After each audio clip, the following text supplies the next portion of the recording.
सदाशिवसमारम्भां शङ्कराचार्यमध्यमाम् अस्मदाचार्यपर्यन्तां वन्दे गुरुपरम्पराम्। अज्ञानतिमिरान्धस्य ज्ञानाञ्जनशलाकया चक्षुरुन्मीलितं येन तस्मै श्री गुरवे नमः। तस्मै श्री गुरवे नमः। शांति मंत्र का पाठ करेंगे, आप दोहराइए। हरि ओम। शं नो मित्रः शं वरुणः शं नो भवत्यर्यमा शं न इंद्रो बृहस्पतिः शं नो विष्णुरुक्रमः नमो ब्रह्मणे नमस्ते वायो त्वमेव प्रत्यक्षं ब्रह्मासि त्वामेव प्रत्यक्षं ब्रह्म वदिष्यामि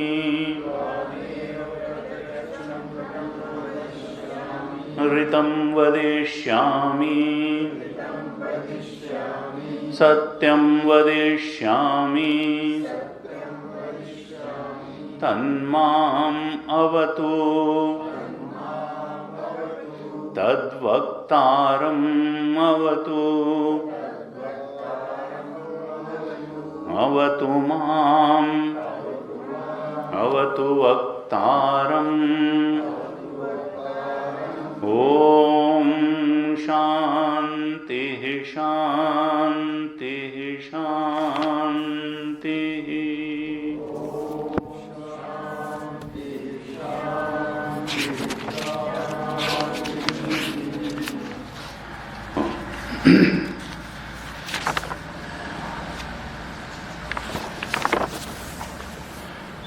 नवम अनुवाक से पाठ करते हैं। नवम अनुवाक पिछली कक्षा में हमने चर्चा भी की थी। 9, 10, 11 अनुवाक का पाठ करते हैं, आप दोहराइए। ऋतं च स्वाध्याय प्रवचने च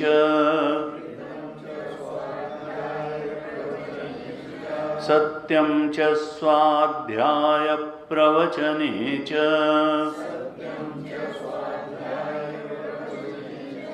तपश्च स्वाध्याय प्रवचने च दमश्च स्वाध्याय प्रवचने च शमश्च स्वाध्याय प्रवचने च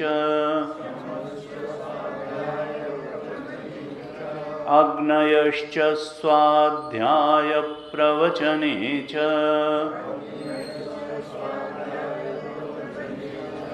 अग्निहोत्रं च स्वाध्याय प्रवचने च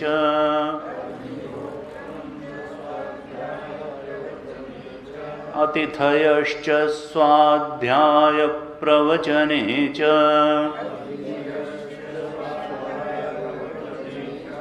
मानुषं च स्वाध्याय प्रवचने च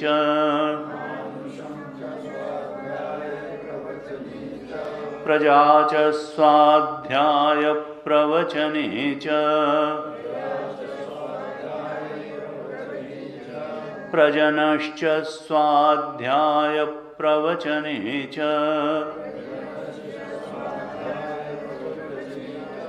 प्रजातिश्च स्वाध्याय प्रवचने च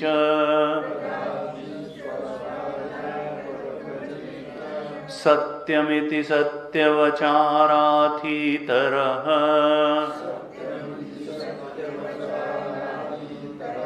तप इति तपो नित्यः पौरुषेष्टिः स्वाध्याय प्रवचने एवेति नाको मौद्गल्यः तद्धि तपस्तद्धि तपः।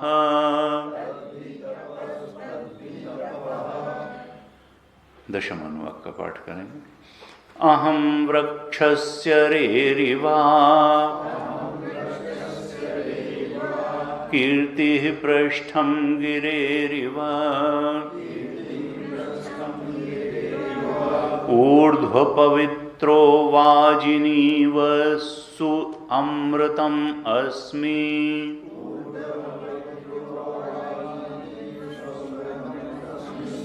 ऊर्ध्वपवित्रो वाजिनीव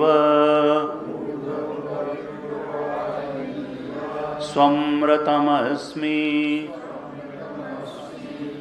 द्रविडगं सवर्चसम्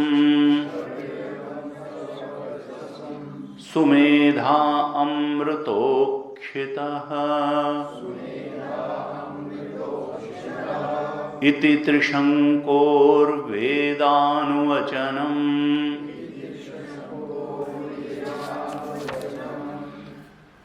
एकादश अनुवाक का भी पाठ करेंगे। 11वें अनुवाक। वेदम् अनुच्चाचार्यः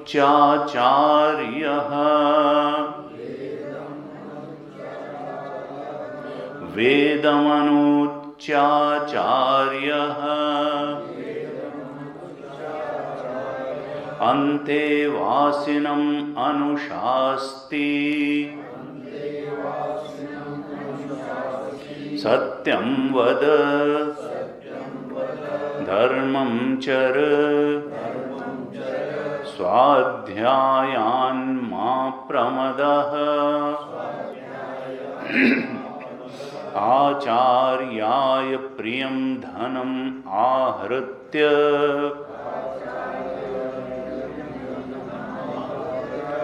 प्रजातन्तुं मा व्यवच्छेत्सीः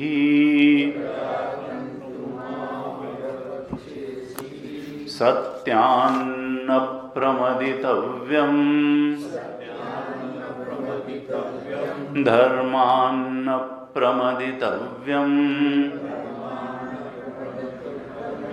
कुशलान्न प्रमदितव्यम्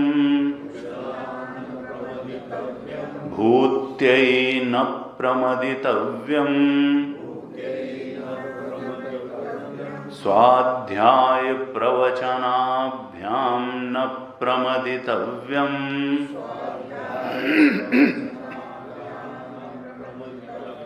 देवपितृकार्याभ्यां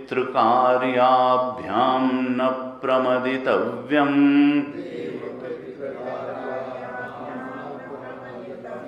मातृदेवो भव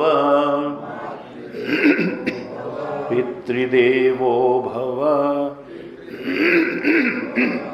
आचार्यदेवो भव अतिथिदेवो भव यानि अनवद्यानि कर्माणि तानि सेवितव्यानि नो इतराणि यानि अस्माकं सुचरितानि तानि त्वया उपास्यानि नो इतराणि ये के चास्मच्छ्रेयांसः ब्राह्मणाः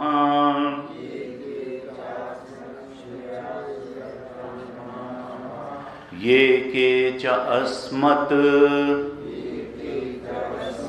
श्रेयांसः ब्राह्मणाः तेषां त्वया आसनेन प्रश्वसितव्यम् श्रद्धया देयम् अश्रद्धया अदेयम् श्रिया देयम् ह्रिया देयम् भिया देयम् संविदा देयम् अथ यदि ते कर्म विचिकित्सा वा वृत्त विचिकित्सा वा स्यात् वृत्त विचिकित्सा वा स्यात् ये तत्र ब्राह्मणाः सम्मर्षिणः युक्ता आयुक्ताः अलोक्षा धर्मकामाः स्युः यथा ते तत्र वर्तेरन् तथा तत्र वर्तेथाः अथ अभ्याख्यातेषु ते तत्र ब्राह्मणाः सम्मर्षिणः युक्ता आयुक्ताः अलोक्षा धर्मकामाः स्युः यथा ते तेषु वर्तेरन् तथा तेषु वर्तेथाः एषादेशः एष उपदेशः एषा वेदोपनिषत् एतद् अनुशासनम् एवम् उपासितव्यम् एवम् उच एतद् उपास्यम्।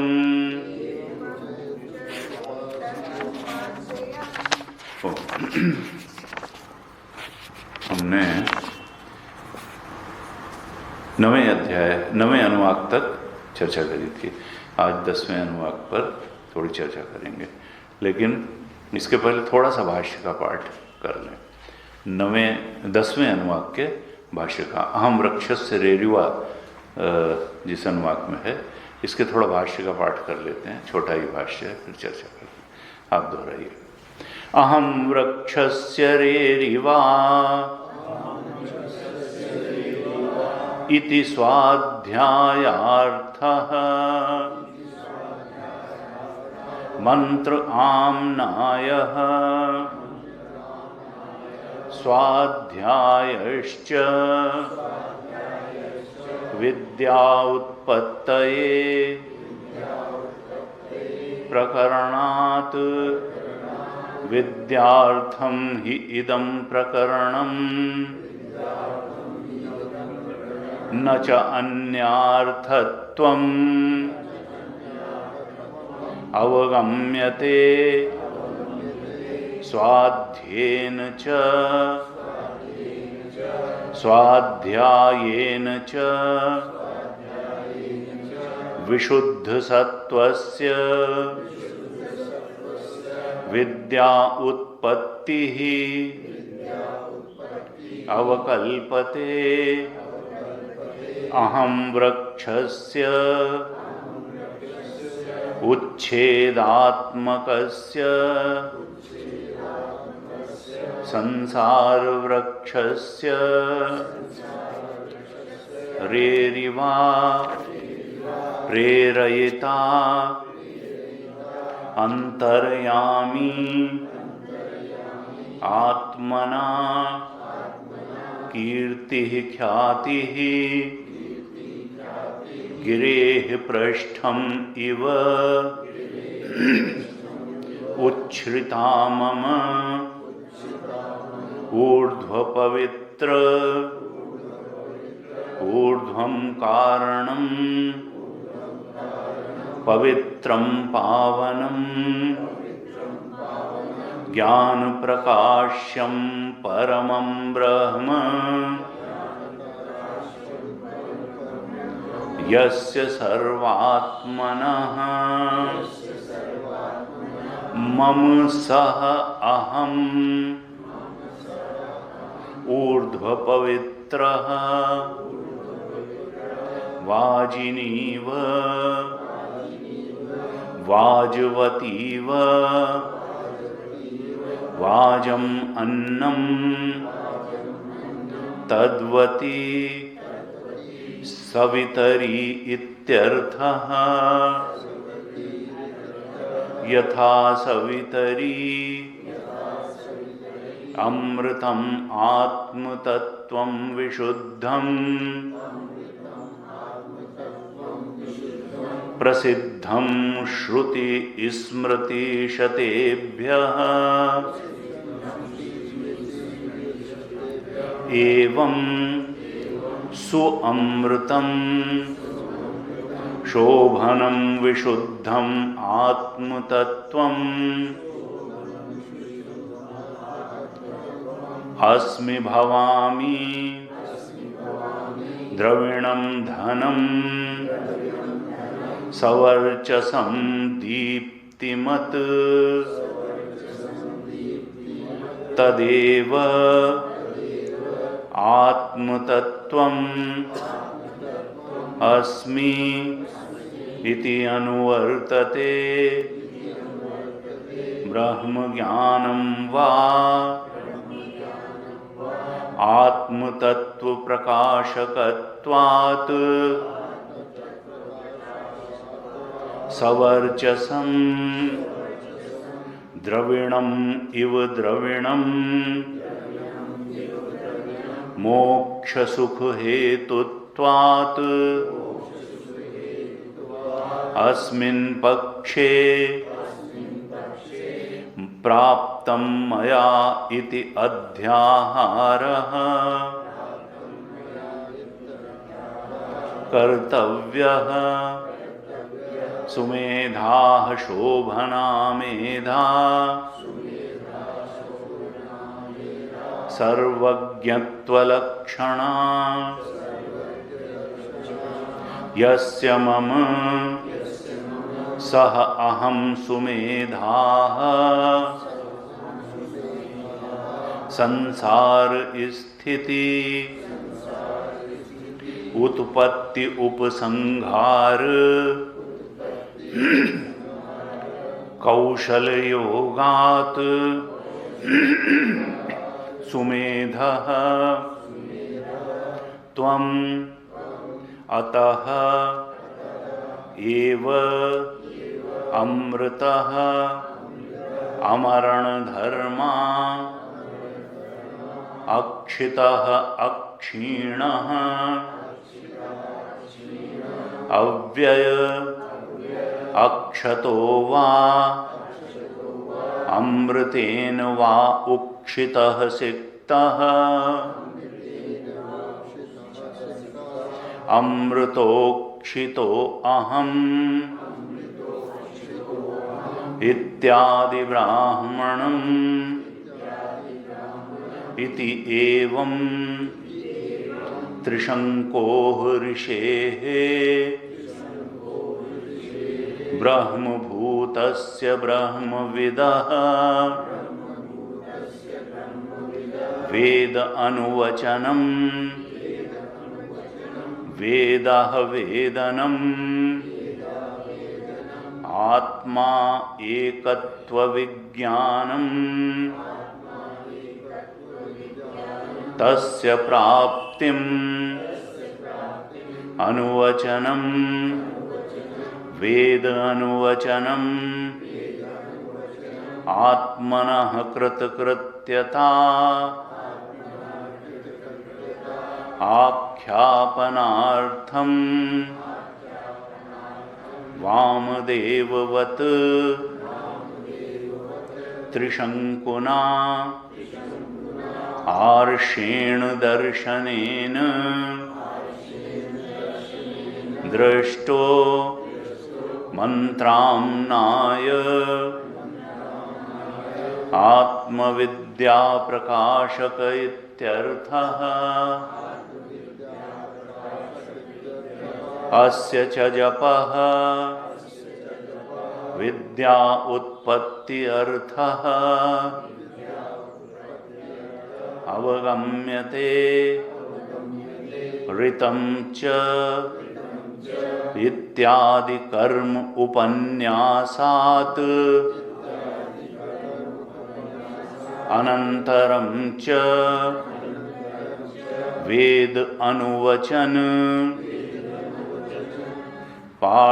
पाठात् एतद् अवगम्यते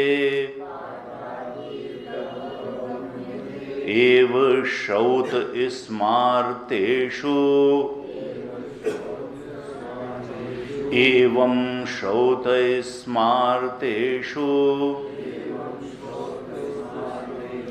नित्येषु कर्मसु युक्तस्य निष्कामस्य परं ब्रह्म विविदिषः।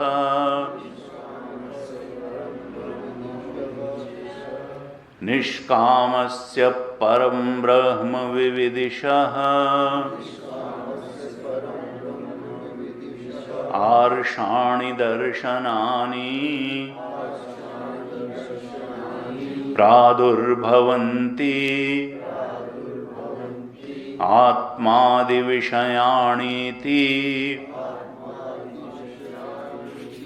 तो नवें अनुवाक में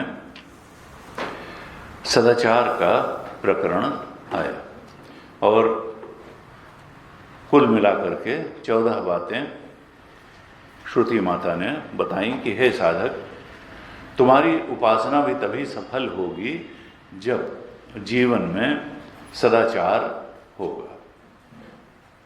और वो सदाचार को परिभाषित करते हुए थोड़ा सा इंगित किया श्रुति ने कि कहाँ कहाँ साधक को ध्यान देने की आवश्यकता है, भक्त को भी ध्यान देने की आवश्यकता है और ज्ञान मार्ग के साधक के लिए भी ये आवश्यक है। सदाचार भी आवश्यक है, भक्ति भी आवश्यक है, और फिर ज्ञान तो आवश्यक है ही।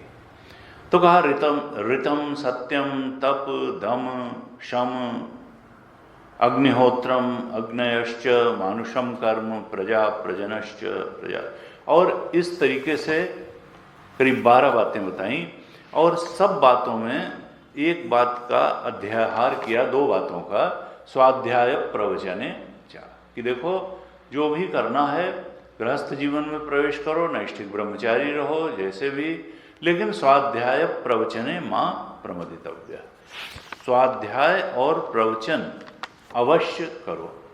तो हमने चर्चा की थी, रोज थोड़ा सा गीता का, उपनिषद का, हमारे शास्त्रीय जो शास्त्र हैं, ग्रंथ हैं, उनका थोड़ा थोड़ा अध्ययन करें, जिससे कि हमारी वृत्ति में उनका महत्व भी उजागर रहे, और हमको आचरण किस दिशा में अपना ले जाना है वो बात भी स्पष्ट रहे। इसलिए अंत में 3 ऋषियों के नाम लिए थे, राथीतर, सत्यवचा राथीतर, तपो नित्य पौरुशिष्टि और नाकोमोद्गल्या। और इन तीनों ने इन 14 बातों में किन पर ज़्यादा जोर दिया था, वो बात एक उल्लेख किया था कि जो सत्यवचा राथीतर हैं, इन्होंने कहा नहीं, इन सब में सत्य सबसे महत्वपूर्ण आचरण है, लेकिन पौरुशिष्ट, तपोनित्य या पौरुशिष्ट ने कहा कि नहीं, तप सबसे महत्वपूर्ण है। और जो नाकोमौद्गल्या, देखिए कहते हैं कि जो अंत में किसी का ग्रंथ का भी तात्पर्य निर्धारण करना हो तो उसमें षड्विध लिंग की बात आती है।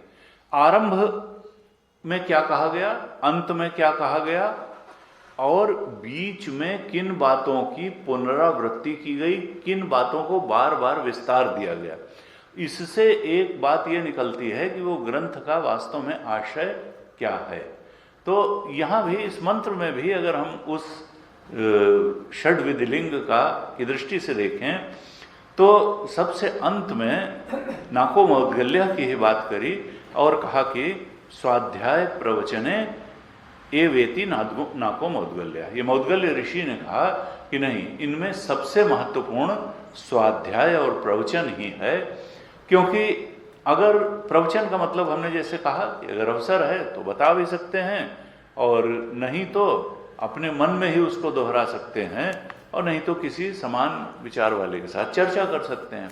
उद्देश्य क्या है कि वो वृत्ति बार बार मन में बने, क्योंकि हम वृत्तियों के ही तो साथ रहते हैं। ये तो हमारा एक आइडिया है कि हम इनके साथ रहे, इनके साथ रहे, इनके साथ रहे।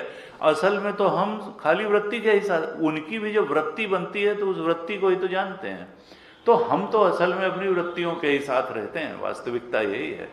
सुख की वृत्ति, दुख की वृत्ति, मित्र की वृत्ति, शत्रु की वृत्ति, बाजार की वृत्ति, दफ्तर की वृत्ति, पड़ोसी की वृत्ति, पति पत्नी बच्चों की वृत्ति, हम तो वृत्ति सबसे महत्वपूर्ण है।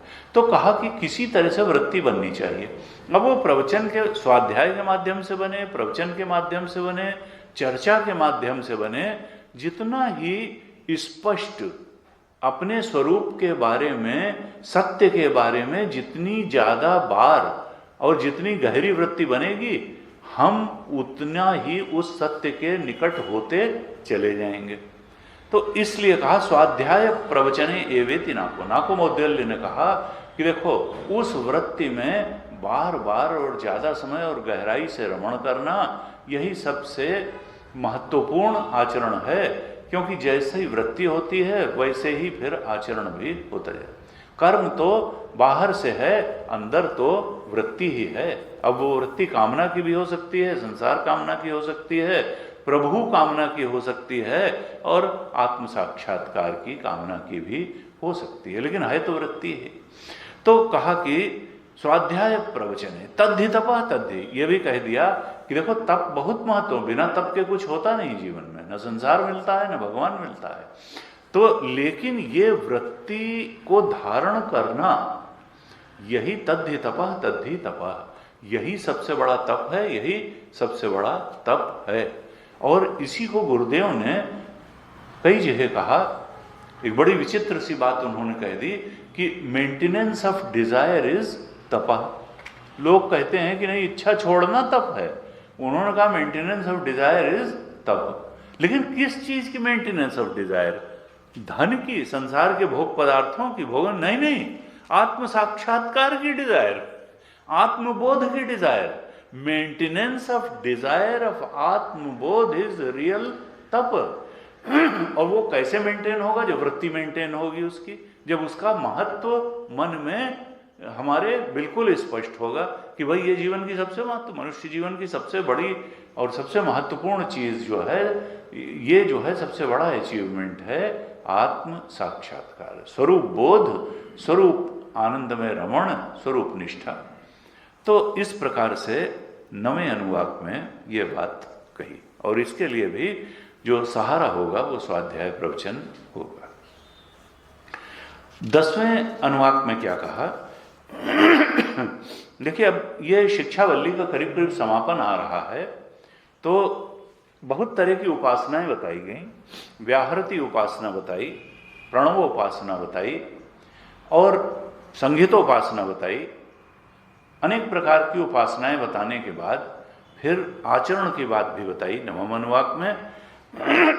और अभी हमने 11वें अनुवाक का जो पाठ किया उसमें भी यही आचरण की बात काफी विस्तार से फिर बताई, और कई बातें तो ये 9वें अनुवाक की ही 11वें अनुवाक में फिर से दोहराई भी हैं श्रुति माता ने। तो पुनरुक्ति तो वैसे तो दोष माना जाता है, लेकिन वो दोष इसलिए नहीं है क्योंकि उसको इम्फेसाइज करने के लिए दोहराया गया है। अब ये 9वें और 11वें अनुवाक में तो सदाचार की बात है, लेकिन बीच में ये जो 10वां अनुवाक आया, अहम रक्षस्य रेरिवा कीर्तिम पृष्ठा गिरेरिव ऊर्ध्व पवित्रो वाजिनी वसु अमृतम अस्मि द्रविणम सवर्चसम सुमेधा अमृतोक्षिता इति त्रिशंको वेद अनुवचनम। तो ये बीच में एक फिर से अनुवाक आ गया 10वां। इसके लिए क्या कहते हैं? ये 10वां अनुवाक जो है वो त्रिशंकु ऋषि का इति त्रिशंको वेद अनुवचनम। वेद का मतलब क्या है? वेद का मतलब यहाँ ये ऋग्वेद और सामवेद, यजुर्वेद, अथर्ववेद ये नहीं है। वेद धातु का मतलब होता है जानना। जानते हो? विद धातु, ब्रह्मविद ब्रह्मैव भवति, ब्रह्म को जानने वाला ब्रह्म ही हो जाता। तो यहां पर भी वेद का मतलब क्या है? जानना। त्रिशंको वेद अनुवचनम, ये जो त्रिशंकु ऋषि ने वचन कहे हैं 10वें अनुवाक में, ये जानने के बाद कहे, ये जानने के पहले के नहीं हैं। ये अभी सदाचार और भक्ति वाले स्तर पर ही नहीं है, ये तो आत्मबोध को प्राप्त करने के बाद कहे गए त्रिशंकु ऋषि के वचन हैं। आत्मनिष्ठा, ब्रह्मनिष्ठ होने के पश्चात की ये उनकी अनुभूति है, ये अभी साधक नहीं है, ये सिद्ध होने के बाद के उनके वचन हैं। और फिर इनका उपयोग क्या है? जैसे हमने कई बार चर्चा की कि साधक के लिए ये मार्गदर्शक सिद्धांत हैं, ये लक्षण हैं जिससे कि वो अपनी प्रगति को पहचान सकता है और इस लक्ष्य को रख करके उधर बढ़ने का पूरा उद्यम प्रयत्न कर सकता है। हमने भाष्य का जो पाठ किया तो सबसे अंतिम भाष्य का सेंटेंस क्या है? अंतिम वाक्य में कहते हैं भाष्य के कि, या अंतिम के थोड़ा पहले, 2 सेंटेंस पहले कहते हैं इति एवं त्रिशंकोः ऋषेः ब्रह्मभूतस्य ब्रह्मविदा वेद अनुवचनम। ये त्रिशंकु ऋषि जो क्या है? ब्रह्मभूतस्य, ब्रह्मनिष्ठ हैं, ब्रह्मविद हैं, ब्रह्मनिष्ठ हैं, इनके वेद अनुवचनम है। वेदो वेदनम आत्मैक तत्व विज्ञानम। अब जानने में भी भाष्यकार लिखते हैं ये त्रिशंकु ऋषि क्या हैं? ब्रह्मभूतः हैं, ये ब्रह्मनिष्ठ हैं, ब्रह्म को जानने वाले हैं और उस जानने के बाद अनुवचन मतलब बाद में कहे गए वचन, जानने ब्रह्म के सत्य स्वरूप, ब्रह्म के वास्तविक यथार्थ स्वरूप को जानने के बाद कहे गए ये त्रिशंकु ऋषि के वचन हैं। और इन्होंने उस ब्रह्म को किस रूप में जाना, कहा वेदः वेदनम, कैसे वेदन किया जाना, आत्म एकत्व विज्ञानम, कि ये आत्मा और जीव कोई अलग अलग नहीं है, चेतन की एक अखंड सर्वव्यापक सत्ता है। ये नहीं कि हमारा चेतन अलग, इनका अलग, इनका अलग, जीव का अधिष्ठान चेतन अलग और जगत का अधिष्ठान चेतन अलग और परमात्मा का अधिष्ठान चेतन अलग।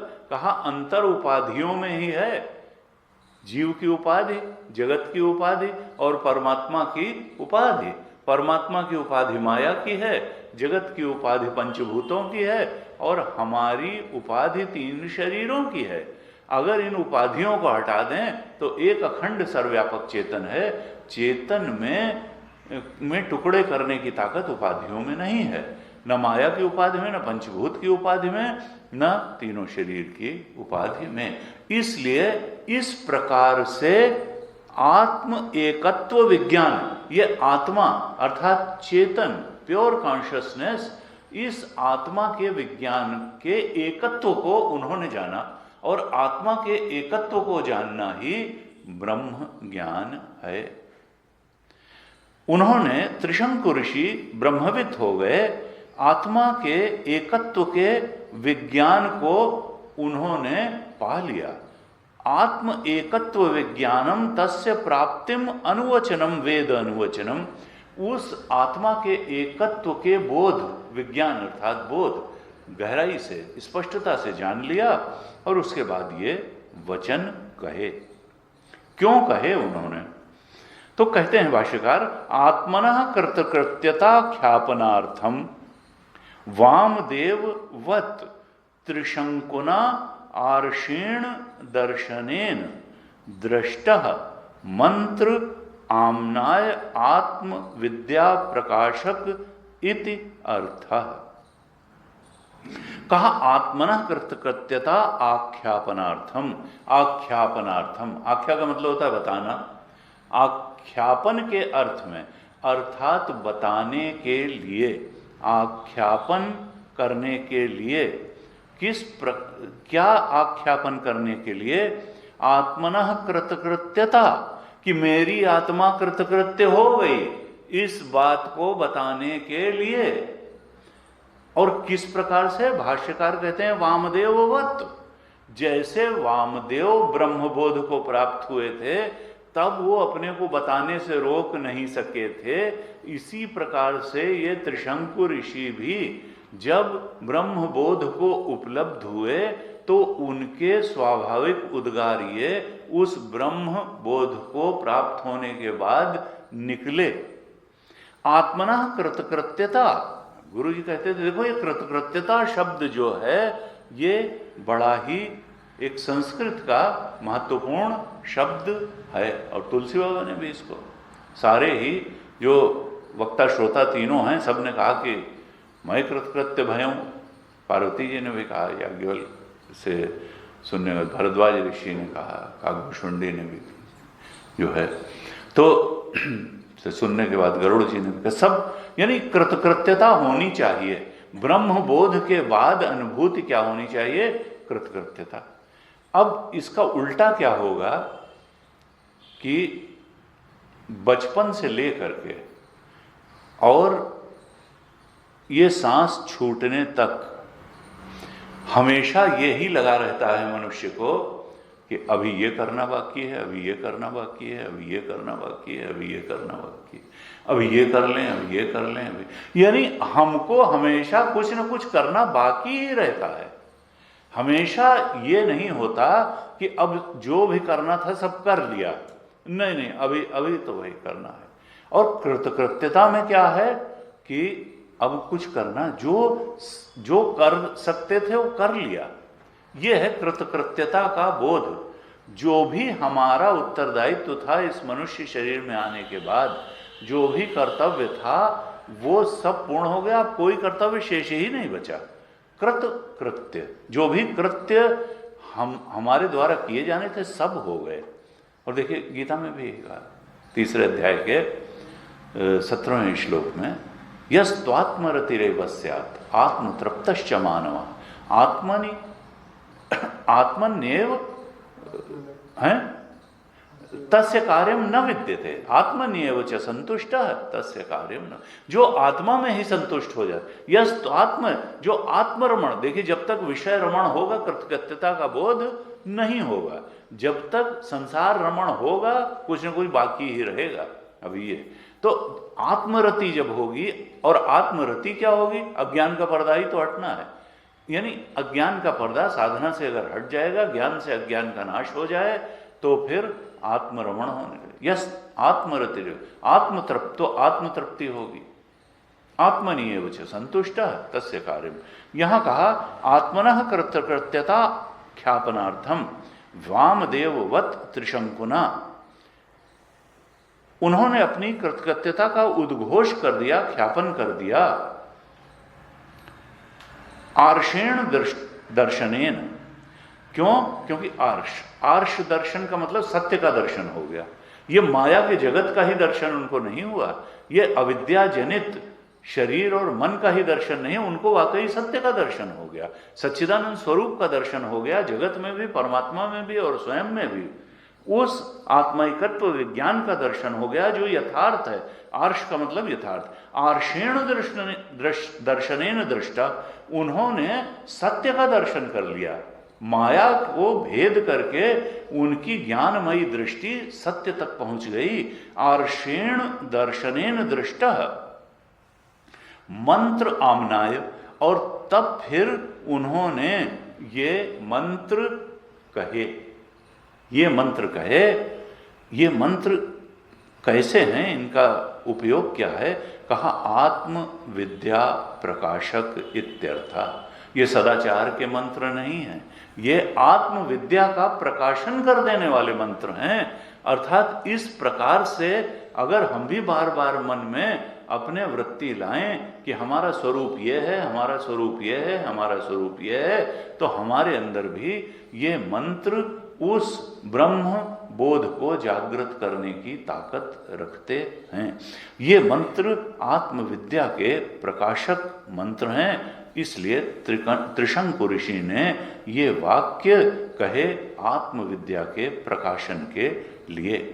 कहा अस्य च जपः विद्या उत्पत्ति अर्थः अवगम्यते। अब कहते हैं कि जो साधक है उसको इस मंत्र का जप करना चाहिए, बार बार रिपीट करना चाहिए वृत्ति रूप में मन में। ऐसा करेगा तो विद्या उत्पत्ति अर्थात उसके मन में भी ब्रह्म विद्या की उत्पत्ति हो जाएगी, उसको भी उस बोध तक पहुंचना हो जाएगा। अवगम्यते, विद्या उत्पत्ति के लिए जो साधक है उसको इन मंत्रों का, और अगर वो अर्थबोध पूर्वक इन पर विचार करेगा तो और ज्यादा उसको लाभ होगा। फिर कहते हैं ऋतम च इत्यादि कर्म उपन्यासात अनंतरम च वेद अनुवचन पाठात एतद अवगम्यते।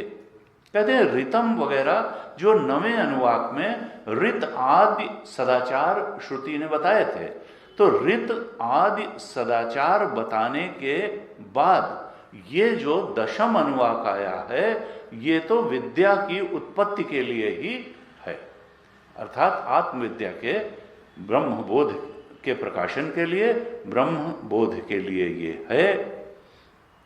कहा एवं श्रौत स्मार्तेषु नित्येषु कर्मसु युक्तस्य निष्कामस्य परम ब्रह्म विविदिशः आर्षाणि दर्शनानि प्रादुर्भवन्ति।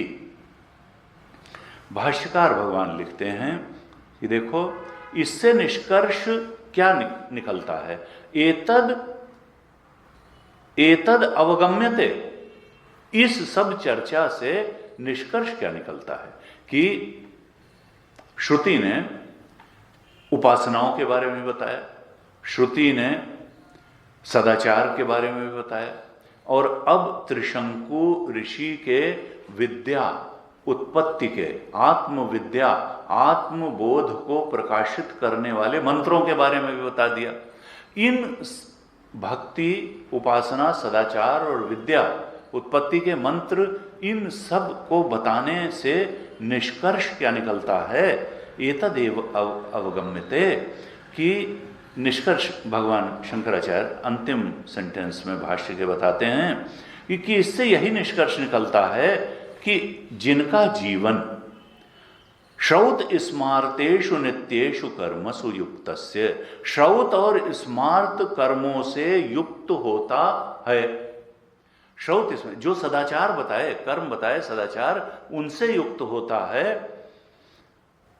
और निष्काम भाव से जो उपासना भी करते हैं, जो सदाचार भी करते हैं, श्रौत स्मार्त कर्म, जो श्रुति ने अभी सदाचारण बताया, जिनका जीवन इन सदाचारों से भी युक्त होता है और निष्काम भाव से जो उपासना भी करते हैं, तो फिर उनकी शुभ परिणति क्या होती है इन सदाचार और उपासना की?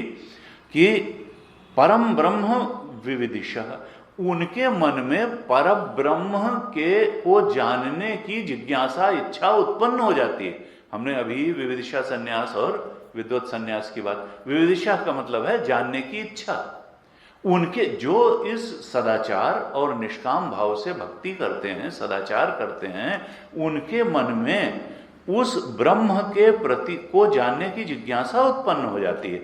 आर्षाणि दर्शनानि प्रादुर्भवन्ति, अर्थात किसके? आर्ष, जो यथार्थ सत्य है, जो परम सत्य है इस सृष्टि का, आर्षाणि दर्शनानि, उसके दर्शन, उसके जानने की इच्छा, विविदिशा प्रादुर्भवन्ति, इच्छा का प्रादुर्भाव हो जाता है।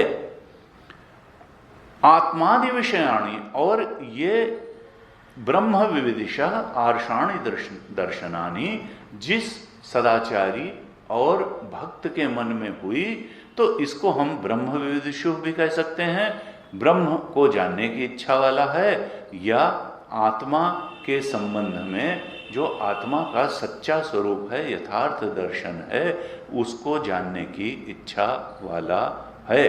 और कहा कि उसको फिर क्या होता है इससे? आत्मा के संबंध में उसको यथार्थ दर्शन अर्थात ज्ञान या बोध प्राप्त हो जाता है। और जिसको आत्मा के संबंध में यथार्थ बोध प्राप्त हो गया, तो आत्मा कोई आपके शरीरों में कैद, आपकी धरोहर नहीं है। आत्मा तो एक अखंड सर्वव्यापक है।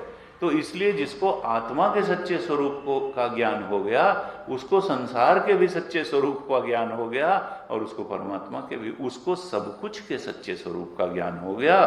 उसको केवल जीव के ही सच्चे स्वरूप का ज्ञान नहीं हुआ, उसको जगत और ईश्वर के भी सच्चे स्वरूप का ज्ञान हो गया। ऐसा वो जो साधक है वो सिद्ध हो गया। लेकिन कैसे हुआ? सदाचार, निष्काम भक्ति और ज्ञान उत्पन्न करने वाले इन वचनों के माध्यम से हुआ।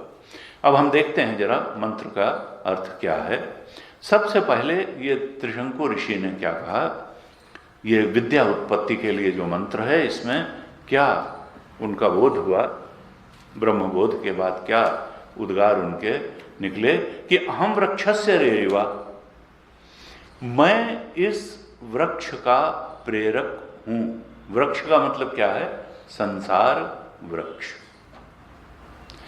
गीता जी के 15वें अध्याय के पहले श्लोक में ही भगवान ने कहा, ऊर्ध्वमूलम अधः शाखम अश्वत्थम प्राहुरव्ययम् छंदांसि यस्य पर्णानि यस्तम वेद स वेदवित्। वही वेदवित् है, वही जानता है सत्य को, ब्रह्म तत्व को। ये कैसा है? ऊर्ध्वमूलम अधः शाखम, ये मानो एक उल्टा पीपल का वृक्ष है। ऊर्ध्वमूलम अधः शाखम अश्वत्थ प्राहु अव्ययम, और ये अव्यय है, यानी वो चेतन सत्ता बिना बदले ही संसार भी बन जाती है, जीव भी बन जाती है। सब जितने भेद हैं उन भेद के रूपों में वो हो जाती है और बिना बदले अव्यय रहते हुए ही हो जाती है, और मूल में वही है। ऊर्ध्वमूलम, और उल्टा है, जैसे सबसे ऊपर तो वो परमात्मा बैठा हुआ है, या ऐसा उल्टा संसार वृक्ष है। ऊर्ध्वमूलम अधः शाखम अश्वत्थ प्राहु अव्ययम। कठोपनिषद में भी इस आशय का मंत्र आया था 3री वल्ली में। वहां कहा ऊर्ध्वमूलो अवाक शाखा एषा अश्वत्थ सनातन तद शुक्रम तद ब्रह्म तदेव अमृतम उच्यते। ऊर्ध्वमूलम अवाक, ये कैसा है संसार वृक्ष जिसकी जड़ तो ऊपर है और शाखाएं नीचे को फैली हुई हैं, और ये अश्वत्थ वृक्ष सनातन है, ये नष्ट वष्ट नहीं होता है। देखिए, ये सृष्टि जब लीन भी होती है तो ये बीज रूप में बनी रहती है। जीव सुप्त दशा में चले जाते हैं माया में, और ये तीनों गुण लीन होकर के प्रकृति रूप में साम्यावस्था में चले जाते हैं, सृष्टि लीन हो जाती है। लेकिन ये जीवों का नाश नहीं होता। काल और बीज रूप में जीव, सबके संस्कार वहां संस्कार रूप में पड़े रहते हैं। प्रलय में भी ये नहीं है इसीलिए कि मुक्ति हो जाएगी। इस जीव की मुक्ति तो केवल और केवल ज्ञान से होनी है, न मृत्यु से मुक्ति होनी है इस देह की, और न जब पूरी सृष्टि लय को प्राप्त होगी कल्प के अंत में तब मुक्ति होनी है। ये तो चलता ही रहेगा। ये जो है फिर से जब सृष्टि का समय आएगा, नए ब्रह्मा जी की उत्पत्ति होगी, तो वो जीव फिर भोग की इच्छा उनमें अकुलाएगी, और ब्रह्मा जी फिर उनको उनके प्रारब्ध के अनुसार शरीर देना शुरू कर देंगे, और फिर से ये सृष्टि चलती रहेगी।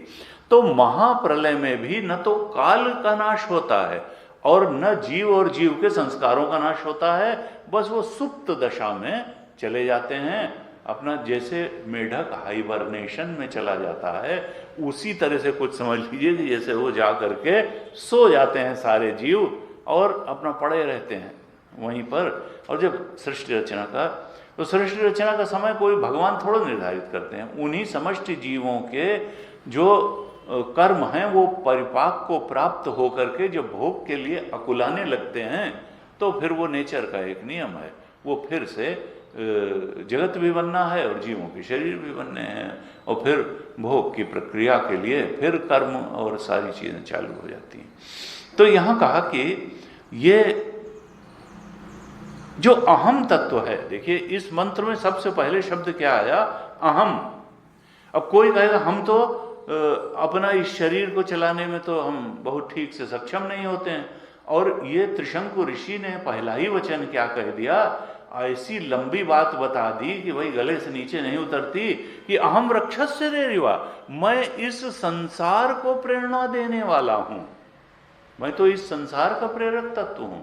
और भगवान शंकराचार्य ने जब भाष्य लिखा तो लिखा कि इसमें केवल यही नहीं है, कहा संसार स्थिति उत्पत्ति उपसंहार कौशल योगात। यानी वो कहना क्या चाह रहे हैं कि केवल मैं प्रेरक ही नहीं हूं, मैं केवल क्रिएटर ही नहीं हूं, मैं सस्टेनर भी हूं और डिसोल्यूशन करने वाला भी मैं ही हूं। जो उत्पत्ति करने वाला है वही उसको पोषण देने वाला भी है और वही संहार करने वाला भी है। लेकिन कौन?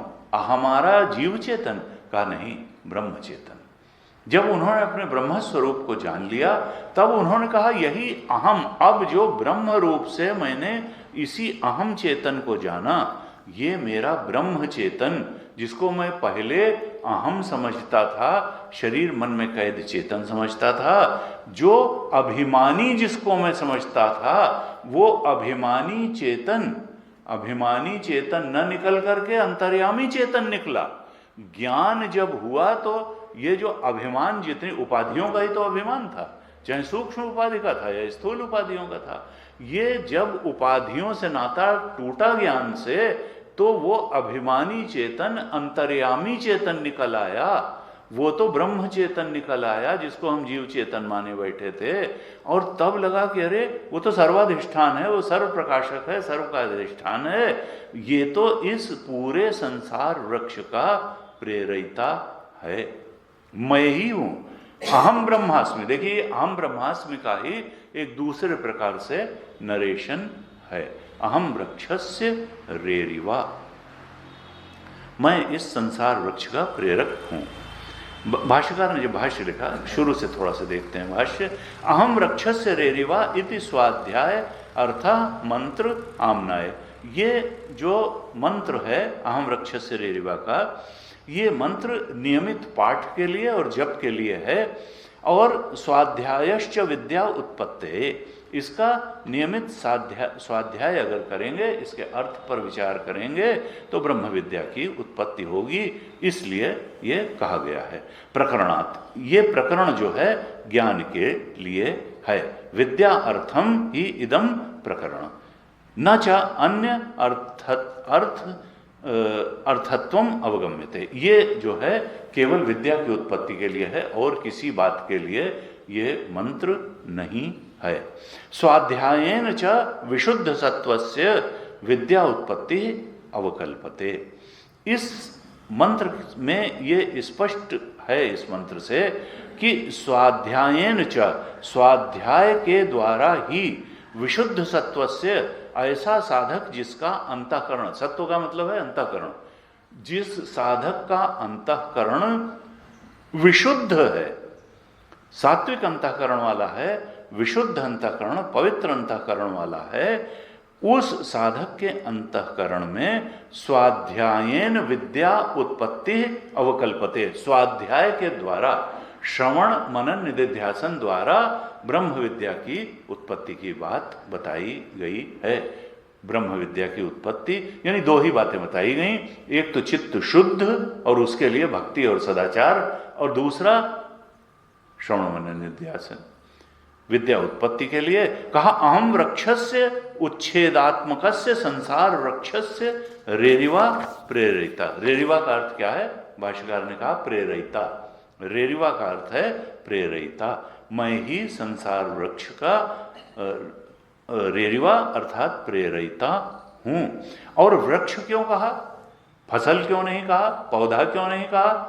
हमने पहले भी चर्चा की, क्योंकि फसल जो है 2-3 महीने में धान की फसल होकर के अपने आप नष्ट हो जाती है, और गेहूं की फसल जो है वो फार लिमिटेड टाइम पीरियड होती है, और फिर आप नहीं भी काटेंगे तो वह नष्ट हो जाएगी। ये जो संसार वृक्ष है, इसको अगर आपने प्रयास पूर्वक नहीं काटा तो ये जन्म जन्म चलता रहेगा, कल्प कल्प चलता रहेगा। जैसे वृक्ष होता है वर्षानुवर्षी पेरेनियल, फिर आम में फल लगेंगे, बौर आएगी, फल लगेंगे, फल गिरेंगे, फिर अगले साल फूल होगा, फिर उसमें जो है फल लगेंगे, फिर गिरेंगे, फिर ये नहीं खत्म होने वाला है बिना काटे। इसी प्रकार से इसलिए संसार वृक्ष। और हमारा संसार क्या है? हमारा संसार तो हमारे भोग के लिए की गई इच्छाएं और उन इच्छाओं के अनुसार भोग की प्राप्ति, यही तो चलता चला आ रहा है जन्म जन्म से। इच्छाएं, इच्छाओं का भोग, इच्छाओं कर्म का भोग, भोग का कर्म, यही जड़ का चेतन। जयशंकर प्रसाद जी ने कहा है कर्म का भोग, भोग का कर्म, यही जड़ का चेतन आनंद। तो हमारा तो पता नहीं कब से यही जो है चलता चला आ रहा है।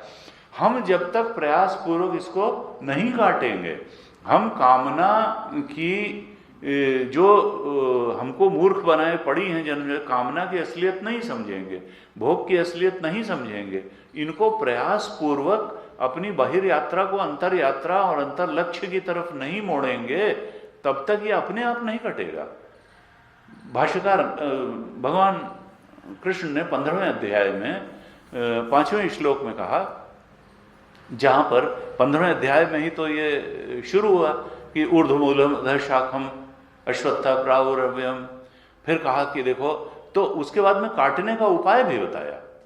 काटने का उपाय बताया, निर्माण मोहा जित संग दोषा अध्यात्म नित्या विनिवृत्त कामा द्वंद्वैर विमुक्ता सुख दुख संज्ञै गच्छन्ते अमूढ़ा पदम अव्ययम तत्। देखो वो जो अव्यय पद है ब्रह्मबोध का, उस तक कैसे पहुंचोगे? इस संसार वृक्ष को काटने का उपाय क्या है? तो कहा पहले इसको जान लो कि इसको पोषण देने का तुम अनजाने में कैसे उपाय कर रहे हो, उसके पोषण का, उसके बने रहने का कारण क्या है? तो कहा बने रहने का कारण है तुम्हारी मूढ़ता, अज्ञान, मूर्खता। तुम मूढ़ से अमूढ़ हो जाओ, बस ये कट जाएगा। गच्छन्त अमूढ़ा, जो मूढ़ हैं वो तो इस संसार की कामना और भोग में ही फंसे रहते हैं, वो ब्रह्मबोध को नहीं उपलब्ध हो पाते। वहां इस संसार वृक्ष को काटने में कौन समर्थ होते हैं? कहा अमूढ़ा, गच्छन्ति अमूढ़ा पदम अव्ययम तक। वो जो अव्यय पद है, अमूढ़ ही वहां तक पहुंच पाता है। और फिर कैसे अमूढ़ता को प्राप्त होंगे? तो कहा निर्माण मोह।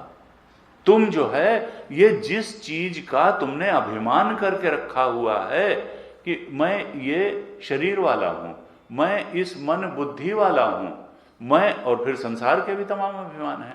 कहा निहमान, ये मान से ऊपर उठ जाओ। जो असली चीज है वो तुम्हारा स्वरूप है, और उसके अलावा जो कुछ भी है वो नकली है, वो प्रतीति मात्र है, वो अभिमान करने लायक नहीं है। जो अभिमान करने लायक है, इट इज ऑलरेडी देयर, वो सच्चिदानंद तुम्हारा स्वरूप ही है। तो जिन जिन चीजों का अभिमान किए बैठे हो, ये अभिमानी से दूरी बनाओ, और अंतर्यामी तो तुम हो ही। तो निहमान मोहा, मोह का मतलब अज्ञान, उल्टी बुद्धि, मोह वैचित्य, कि तुमने जो असत्य को सत्य समझ रखा है, तुमने जो दुख को सुख समझ रखा है, तुमने जो अपवित्र को पवित्र, ये शरीर बहुत अपवित्र है, हमने इसको बहुत अच्छा खूबसूरत समझ रखा है।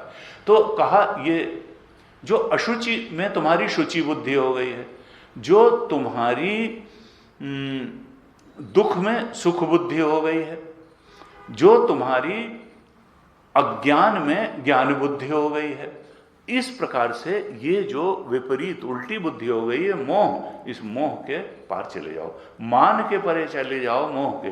निहमान मोहा जित संग दोषा। और ये क्यों है? क्योंकि आसक्ति नाम का, संग नाम का दोष है, संग से छूटना नहीं चाहते। निहमान मोहा जित संग दोषा अध्यात्म नित्या। और रोज रोज तुम शास्त्रों का अध्ययन करके शास्त्र वाक्यों पर खूब गहराई से विचार करो। अध्यात्म नित्या। और विनिवृत्त कामा, अच्छी तरह से कामनाओं को निकाल करके मन से बाहर फेंक दो। विनिवृत्त कामा। तब कहा ऐसा अगर होगा तो तुम विमूढ़ हो, अमूढ़ हो। गच्छन्ते अमूढ़ा पदम अव्ययम तत्। इस प्रकार से देखिए हमारे सारे ही शास्त्र उधर बढ़ाने के लिए उपदेश कर रहे हैं। यहां पर त्रिशंकु ऋषि ने कहा कि अब जब मैंने उस संसार वृक्ष का उच्छेदन कर दिया, इस संसार वृक्ष को काट करके हमने फेंक दिया, तो ब्रह्मबोध में स्थिति हो गई, मैं ही इसका प्रेरक हूं। अब मैंने अपने अभिमानी स्वरूप को त्याग करके अंतर्यामी स्वरूप में स्थिति प्राप्त कर ली। तो कहते हैं अब हमारा बोध कैसा है? कहते हैं कीर्ति पृष्ठम गिरेह इव।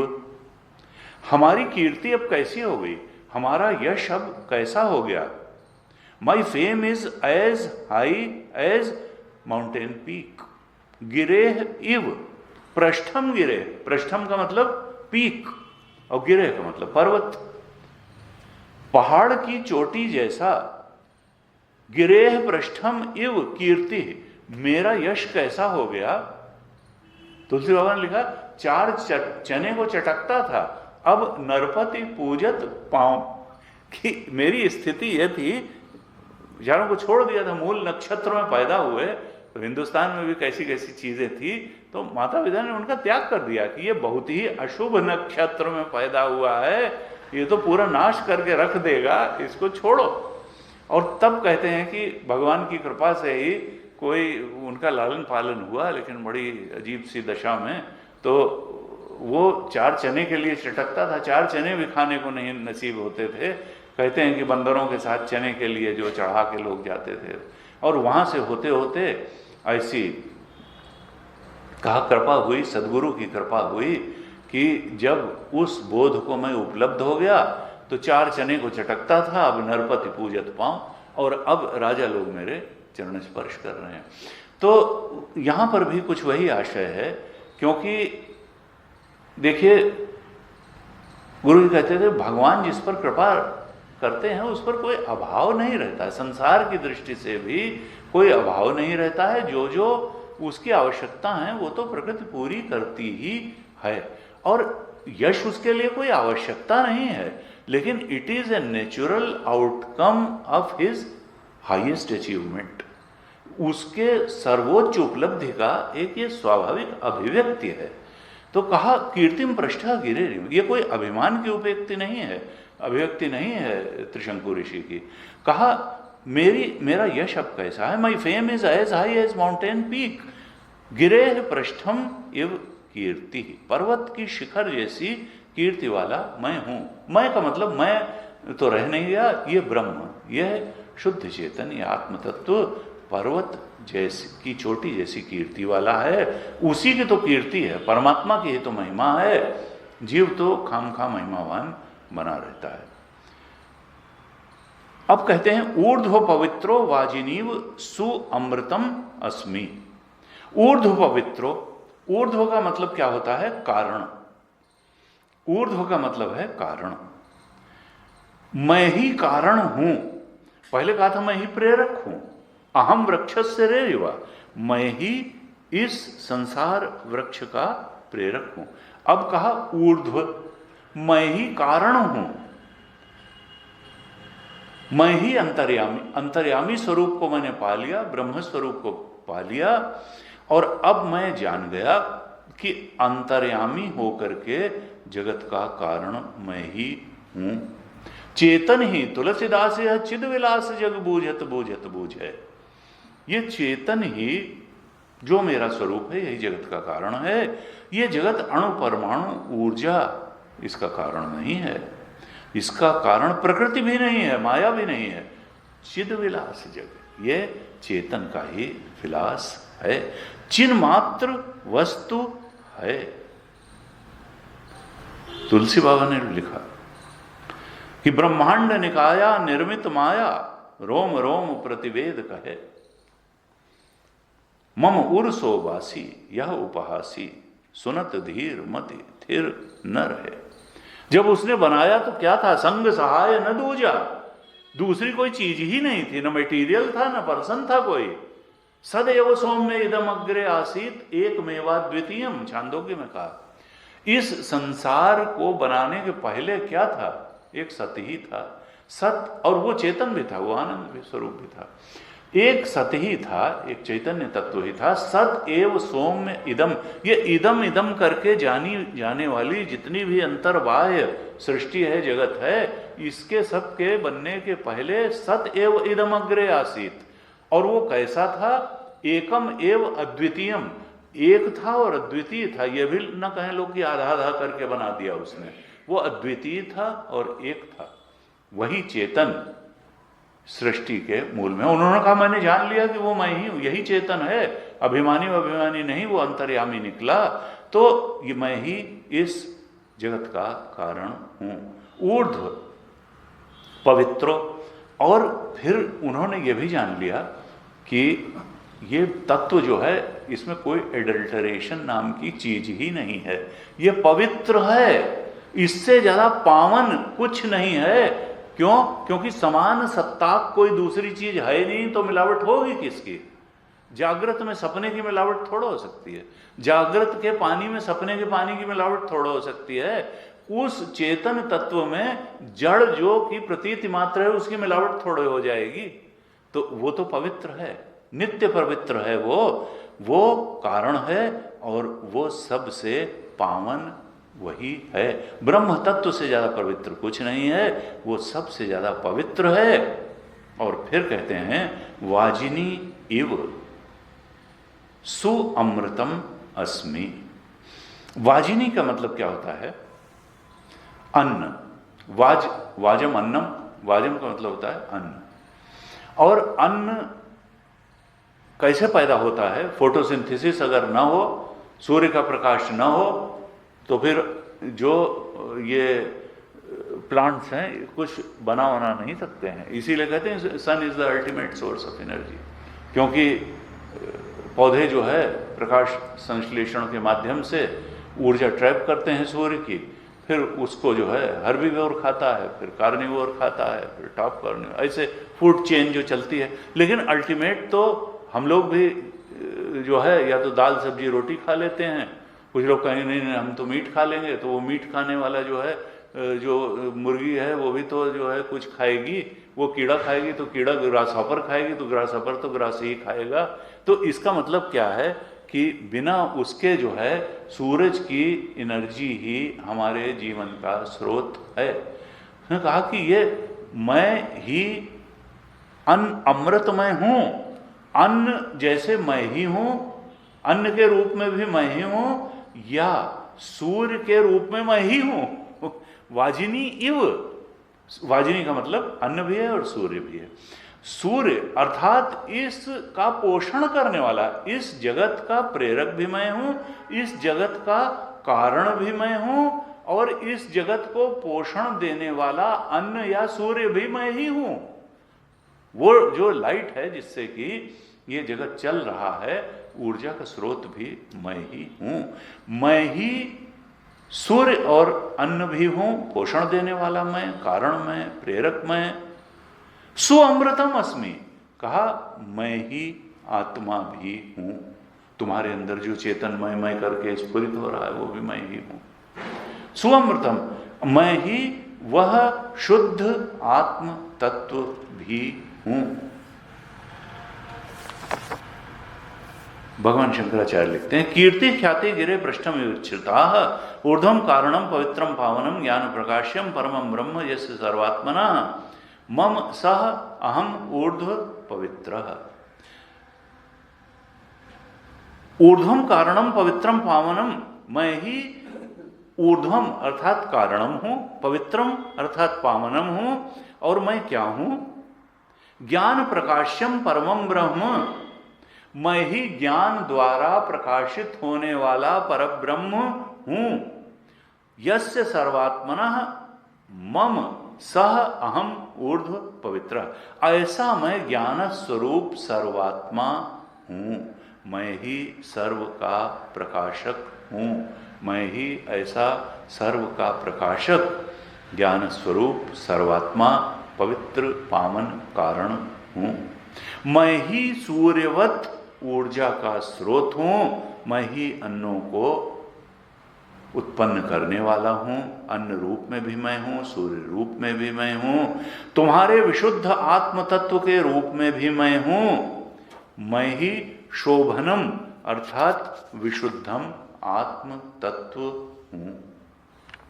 ऐसे कहते हैं। फिर कहते हैं द्रविड़गम स वर्चसम। द्रविड़, द्रविड़ का मतलब आप जानते हैं धन, धन द्रविड़।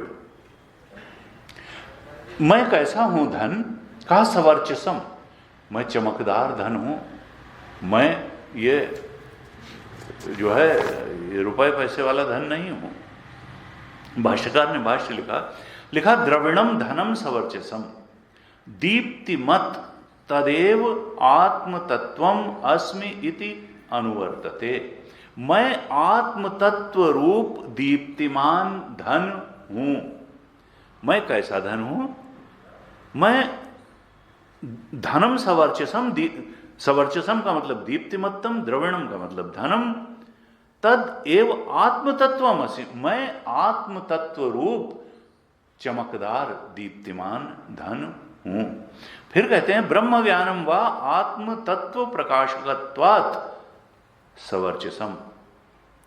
और यही नहीं, मैं असल में ब्रह्म ज्ञान रूप धन हूं, चमकदार धन हूं। आत्मा के ब्रह्मत्व का बोध कराने वाली जो ब्रह्म प्रमा है, जो ब्रह्म ज्ञान है, उस ब्रह्म ज्ञान रूप चमकदार धन मैं हूं। क्योंकि ब्रह्म ज्ञान से ही ब्रह्म बोध होता है। ब्रह्म प्रमा रूप ब्रह्मत्व का बोध कराने वाली जो निश्चयात्मिका वृत्ति है, ब्रह्म प्रमा है, वो ब्रह्म प्रमा रूप चमकदार दीप्तिमत धन द्रविड़ मैं हूं। कहा भगवान भाष्यकार फिर कहते हैं द्रविणम इव द्रविणम मोक्ष सुख हेतुत्वात्, कि जो लौकिक धन है, सांसारिक धन है, वो तो थोड़े सुख का हेतु होता है। कोई चीज खरीद लाए, खाने की खरीद लाए, सजाने की खरीद लाए, गाड़ी खरीद लाए, मकान बनवा लिया, कपड़ा खरीद लाए, कहा वो जो लौकिक धन है वो थोड़े सुख का हेतु होता है, लेकिन ये जो ब्रह्म प्रमा है, ये जो द्रविणम सवर्चसम है, ये मोक्ष रूप अनंत सुख का हेतु है। द्रविणम मोक्ष सुख हेतुत्वात्, ये तो अनंत सुख, मोक्ष रूपी अनंत सुख का हेतु है। फिर कहते हैं ये जो ब्रह्म प्रमा रूप धन मुझे मिल चुका है, इसीलिए मैं धनवान हूं।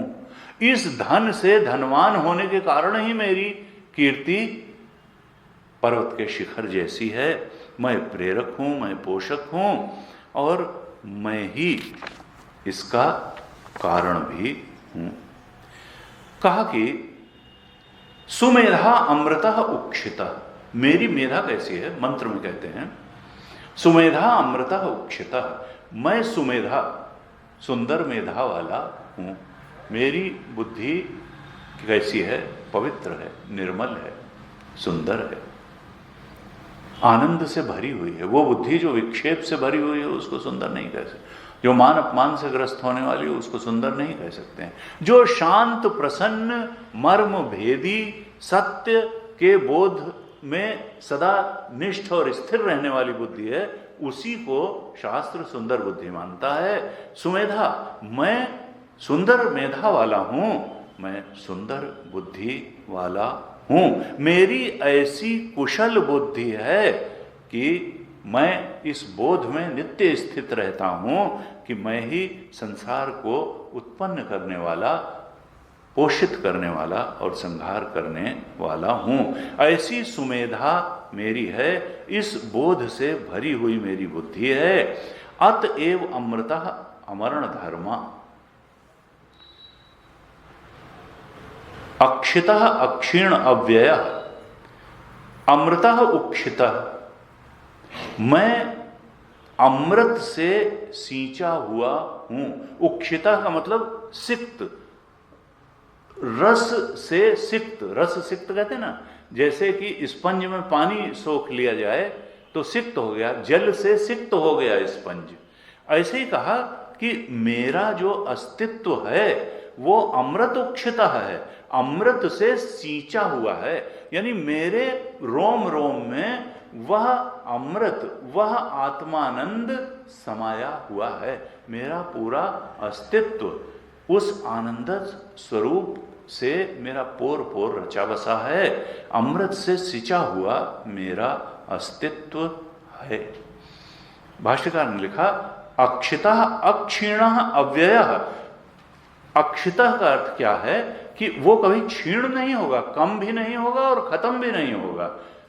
ये जो है ऐसा मेरा वो आनंद है जो न तो घटता है और न कम होता है। अमृतः उक्षिता, ऐसे उस आनंद से सींचा हुआ मेरा अस्तित्व है। अमृतः उक्षितः अहम इत्यादि ब्राह्मण, कहा ये वेद वचन है। अन्य जगह भी अमृतः उक्षितः अहम, ब्राह्मण में वेद में आया कि मैं अमृत से सिंचित हूं। भाष्यकार ने लिखा ये भाष्य में अमृतः उक्षितः अहम इत्यादि ब्राह्मण इति एवं त्रिशंकोः ऋषे ब्रह्मभूतस्य ब्रह्मविद वेद अनुवचनम। ये जो है त्रिशंकु ऋषि का आत्मा के ब्रह्मत्व के बोध हो जाने के बाद बोले गए वचन हैं, अनुवचन हैं।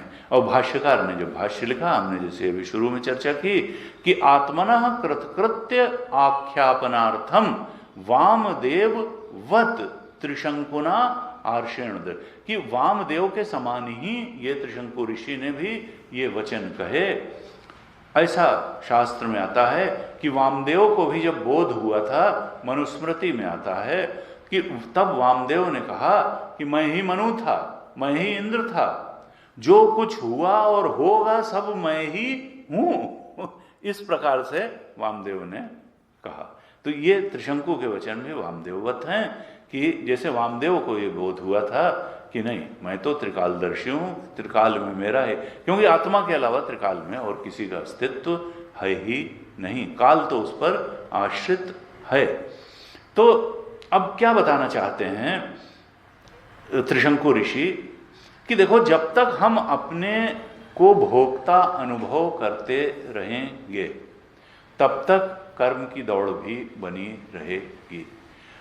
कृतकृत्यता का बोध तभी आएगा जब भोक्ता का बोध समाप्त होगा, और वो जो परम आनंद का भोग मिल जाएगा तो छोटे भोगों की दौड़ ही समाप्त हो जाएगी। परम ज्ञान मिलने के बाद छोटे ज्ञानों की दौड़ समाप्त हो जाएगी, छोटे आनंद, छोटे सत्यों की दौड़ भी, जो प्रतीति वाले सत्य हैं। तो इसलिए कहा कि जब तक कामना रहेगी तो कामना पूर्ति के लिए कुछ करना भी बाकी रहेगा, लेकिन जब भोक्ता भाव ही नष्ट हो गया, जीवत्व भाव ही, जब अभिमानी अंतर्यामी निकल आया, तो अब उसके लिए क्या करना बाकी रहा। क्योंकि कठोपनिषद में कहा, दूर मेते विपरीते विशुचि, ये श्रेय और प्रेय दो ही मार्ग हैं संसार में।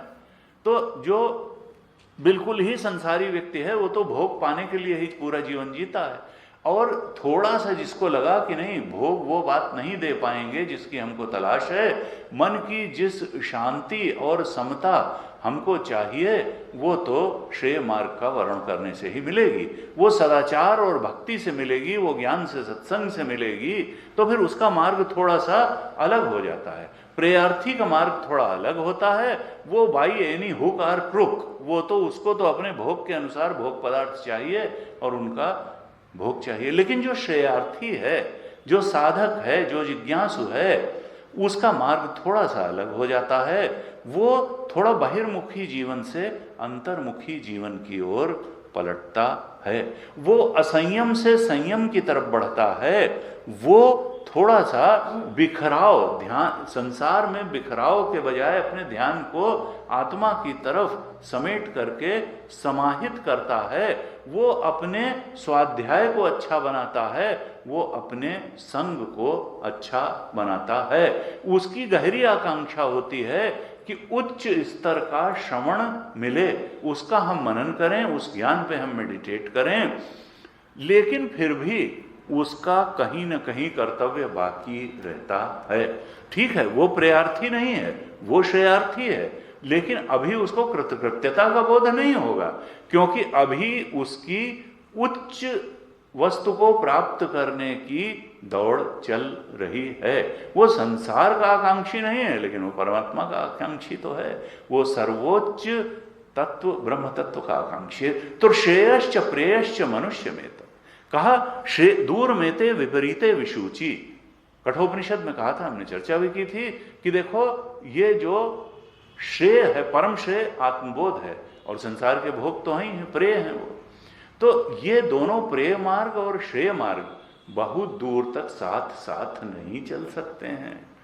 इसीलिए कहा कि देखो, कर्मयोग तो है, गुरु जी कहते थे ये सब सोशल वर्कर की बातें हैं, ब्रह्मबोध प्राप्त की नहीं है कि दोनों साथ साथ चलने चाहिए।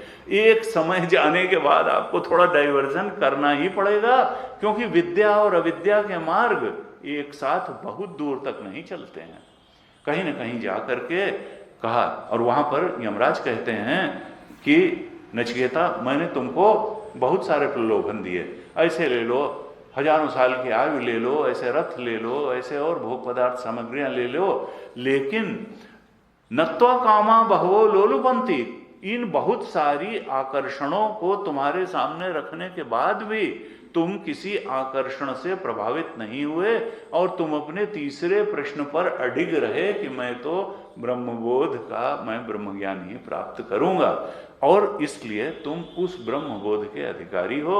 और तब उसके बाद में वो नचिकेता को ब्रह्मबोध प्रदान करते हैं। तो यहां पर यह कहा कि देखो, कृतकृत्यता त्रिशंकु ऋषि को हो गई। क्यों? क्योंकि उन्होंने सदाचार का उसके पहले पालन किया, निष्काम भक्ति का पालन किया, और ये करने के बाद वो अभिमानी से अंतर्यामी तक की यात्रा तय कर ली। जीव चेतन से ब्रह्म चेतन के बोध में प्रतिष्ठित हुए और उनको लगा कि जो कुछ भी मिलना था वो मुझे मिल गया, परमानंद की प्राप्ति हो गई, यश कीर्ति प्रेरणा जो भी। आज यहीं तक रखते हैं।